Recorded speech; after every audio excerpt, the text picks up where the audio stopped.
Renungan Pagi, Yesus Nama di Atas Segala Nama oleh Ellen G. White, 26 Maret 2024. Mari kita berdoa. Bapa kami yang di sorga, Allah pencipta langit dan bumi, laut dan segala isinya, Allah yang maha besar, maha kuasa, sumber segalanya, yang kami sembah selalu melalui anak-Mu yang tunggal, Yesus Kristus. Terpujilah Yesus, anak Allah yang maha tinggi, yang adalah pencipta dan penyempurna iman kami. Pada pagi hari ini kami bersyukur boleh bangun dan berbakti, dan sebagaimana membaca dan mendengarkan nasihat firman-Mu, kiranya ini menjadi pembaharuan bagi kami semua, agar kami menjadikan Yesus sebagai pemimpin kami dalam mengabarkan kebenaran. Beserta kami sepanjang perbaktian ini, kehendak-Mu yang jadi. Ampun kami akan dosa dan salah, karena kami berdoa hanya dalam nama anak Allah yang tunggal, Yesus Kristus, yang adalah Tuhan dan Juru Selamat kami. Amin. Renungan hari ini akan dibacakan oleh Saudara Wilson Mamentu. Kepada Saudara Wilson, kami persilahkan. Terima kasih. Selamat pagi, saudaraku yang kekasih dalam Tuhan kita Yesus Kristus, dimanapun kita berada. Renungan pagi, Yesus Nama di Atas Segala Nama, oleh Ellen G. White, Selasa 26 Maret 2024, dengan judul Pemimpin Misionaris. Ayat tema terdapat dalam Lukas 19 ayat 10 yang berkata, "Sebab anak manusia datang untuk mencari dan menyelamatkan yang hilang." Hendaknya setiap umat Kristiani yang tulus hati, yang mempunyai hubungan dengan sekolah-sekolah kita, bertekad untuk menjadi hamba yang setia di jalan Kristus dan membantu setiap murid untuk setia, murni, dan suci dalam hidupnya. Biarlah setiap orang yang mengasihi Allah berusaha memenangkan mereka yang belum mengakui Kristus. Setiap hari mereka dapat memberikan pengaruh secara diam-diam, penuh doa, dan bekerja sama dengan Yesus Kristus, pemimpin misionaris di dunia kita.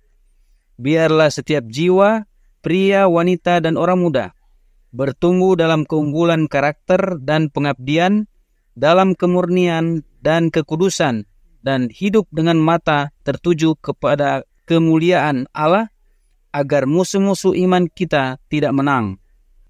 Biarlah ada ikatan bersama dalam ikatan iman kita yang kudus, sehingga pengaruh kita yang bersatu dapat sepenuhnya berada di pihak Tuhan dan dapat bekerja untuk perubahan mereka yang bergaul dengan kita. Biarlah nyata bahwa engkau mempunyai hubungan yang hidup dengan Allah dan berambisi untuk kemuliaan Guru, berusaha untuk memupuk dalam dirimu setiap kasih karunia tabiat yang melaluinya engkau dapat menghormati Dia yang memberikan hidupnya bagimu. Kiranya kasih Kristus menggunakan kekuatan yang mendesak untuk menarik orang lain ke dalam jalan yang disediakan bagi umat tebusan Tuhan untuk dijalani. Ketika para siswa di sekolah kita belajar untuk menyukai kehendak Allah, mereka akan mendapati bahwa cukup mudah untuk melakukannya. Jika siswa melihat cacat karakter pada orang lain, biarlah mereka bersyukur bahwa mereka telah melihat cacat tersebut, dan oleh karena itu menjadi waspada terhadap cacat tersebut. Anda pasti akan melihat orang-orang yang tidak mempelajari kelembutan dan kerendahan hati Kristus, namun suka pamer, sombong, sembrono, dan duniawi. Satu-satunya obat bagi mereka yang demikian adalah dengan memandang Yesus, dan dengan mempelajari karakternya, mereka akan memandang rendah segala sesuatu yang sia-sia dan tidak penting, lemah dan hina. Karakter Kristus penuh dengan kesabaran, ketabahan, kebaikan, belas kasihan, dan kasih yang tidak ada bandingnya. Dengan memandang karakter seperti itu, mereka akan mengatasi sifat tak berarti dari apa yang telah mendandani dan membentuk mereka, dan menjadikan mereka tidak suci dan tidak menyenangkan. Mereka akan berkata, "Aku tidak duduk dengan penipu dan dengan orang munafik. Aku tidak bergaul." Mereka akan menyadari bahwa siapa yang bergaul dengan orang bijak akan menjadi bijak, tetapi siapa berteman dengan orang bebal menjadi malang. Dikutip dari The Review and Herald 16 Januari 1894. Terima kasih. Terima kasih atas penatalenan Saudara Wilson. Tuhan Yesus memberkati. Selamat pagi saudaraku dalam Tuhan. Pekabaran renungan hari ini mengabarkan kebenaran yang serupa dengan renungan pagi tanggal 1 Februari tahun 2024 yang lalu tentang pemimpin misionari. Mengapa Yesus disebut pemimpin misionari? Suratnya nomor 31 tahun 1894 paragraf 36 menyatakan, pemimpin misionaris datang ke dunia kita dan dia telah mendahului kita untuk menunjukkan kepada kita cara yang harus kita lakukan. Tidak seorang pun dapat menentukan garis pasti siapa saja yang akan menjadi saksi Kristus. Yesus datang untuk tunjukkan apa yang harus kita lakukan agar kita menjadi saksi baginya. Kemudian, suratnya nomor 63 tahun 1903 paragraf 13 berkata, para pekerja misionaris medis diakui oleh Kristus bukan karena mereka menyandang nama mereka, namun karena mereka berada di bawah pengawasan pemimpin misionaris yang meninggalkan sorga untuk memberikan nyawanya demi kehidupan dunia.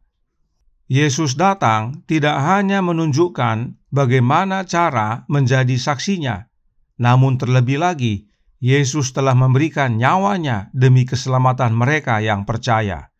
Inilah dasar utama Yesus adalah pemimpin misionari, sebab Dia yang tahu apa yang harus dilakukan untuk menjangkau jiwa dan bahkan telah serahkan nyawanya bagi kita.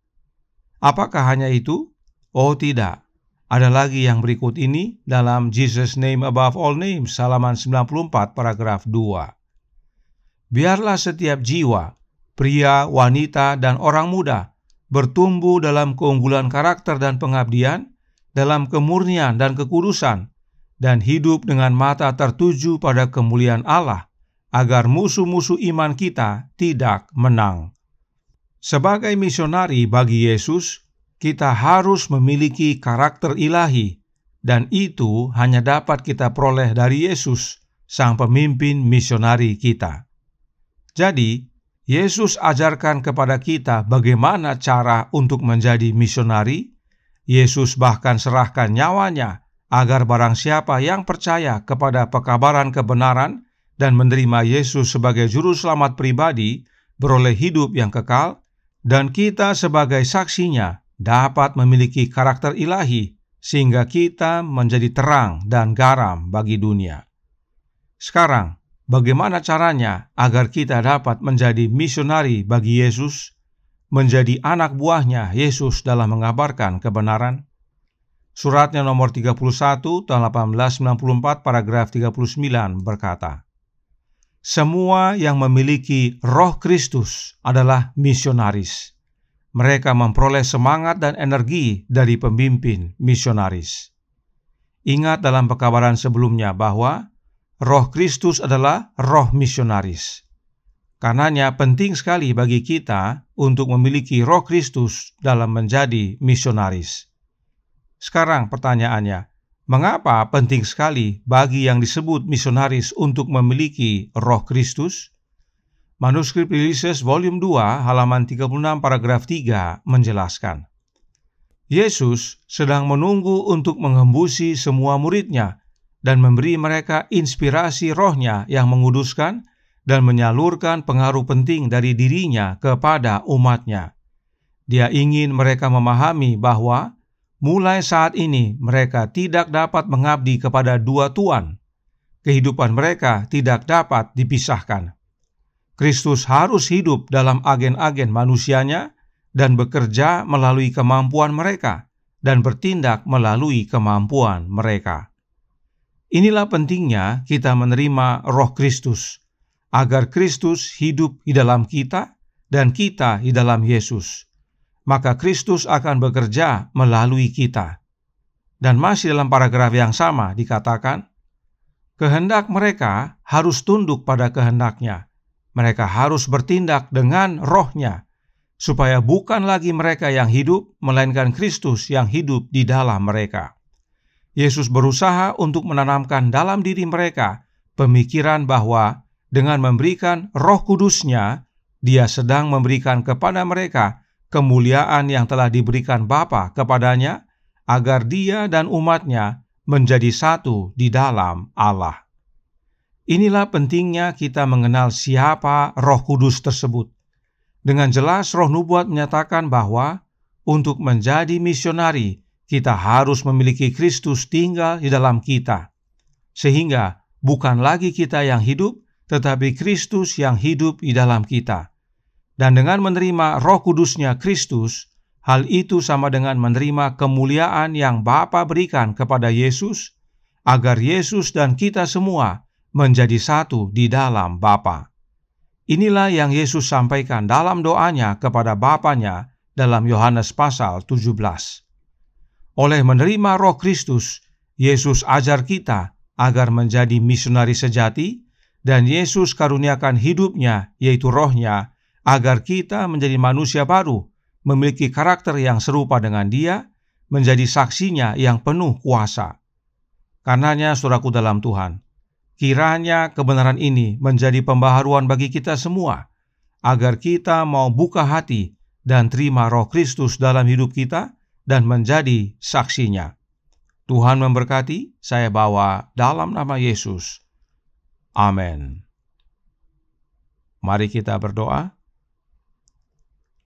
Bapa kami yang di sorga, Allah pencipta langit dan bumi, laut dan segala isinya, Allah yang maha besar, maha kuasa, sumber segalanya, yang kami sembah selalu melalui anak-Mu yang tunggal, Yesus Kristus. Terima kasih atas kebenaran yang penting dan menguatkan bagi kami, bahwa Yesuslah pemimpin misionari kami, dan agar kami menjadi misionari sejati, kami wajib menjadikan Yesus pemimpin dalam mengabarkan kebenaran, yaitu oleh menerima Roh-Nya dalam hati kami. Sebab Roh-Nya lah yang kompeten mengajar kami, dan Yesus telah mengaruniakan hidupnya, yaitu Roh-Nya, bagi kami, agar kami menjadi serupa dengan Dia dalam karakter, sehingga bukan lagi kami yang hidup, tetapi Kristus yang hidup di dalam kami. Kami menjadi saksinya yang penuh kuasa bagi sesama. Karenanya, tolong kami ya Bapa. Curahkan Roh anak-Mu dalam hati ini, dan biarlah masing-masing kami mau membuka hati, agar Kristus tinggal dalam kami, dan kami tinggal dalam Yesus. Hingga pada akhirnya saat Dia datang kedua kali, tidak hanya kami saja yang menerima keselamatan, tetapi ada banyak orang lain juga yang telah kembali dan bertobat kepadamu. Beserta kami sepanjang hari ini, kehendak-Mu yang jadi, ampun kami akan dosa dan salah, karena kami berdoa hanya dalam nama Anak Allah yang tunggal, Yesus Kristus, yang adalah Tuhan dan Juru Selamat kami. Amin.